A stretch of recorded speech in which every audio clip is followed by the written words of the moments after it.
अस्सलाम वालेकुम मैडम। क्या सोच रहे हैं कि कौन से स्टेशन पे पाकिस्तान के लिए लाहौर सूटेबल है या इस्लामाबाद सूटेबल है? इंशाल्लाह लाहौर जाएंगे। लाहौर जाएंगे। सुनने में आ रहा है कि वहाँ पर भी पब्लिक और वोटर्स वेट कर रहे हैं आपकी कॉल का कि आ सकें बाहर, और कुछ ऐसी गैदरिंग्स भी हो रही हैं जैसे पहले भी शो हुआ और लाहौर पूरा बाहर सड़कों पे आया। इंशाल्लाह मियाँ साहब ने कदम बढ़ा दिए तो कौम खड़ी है उनके पीछे। गिरफ्तारी दे रहे हैं और भी गिरफ्तारियां और सियासी दबाव का सिलसिला शुरू हो गया।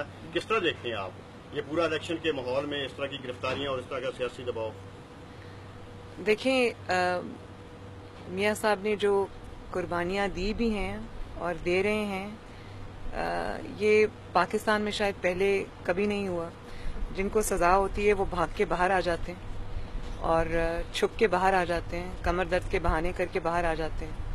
और इसके अलावा कुछ और पॉलिटिकल लीडर्स भी हैं जिन्होंने सज़ा अवॉइड करने के लिए उन्होंने पाकिस्तान से बाहर रहने को तरजीह दी।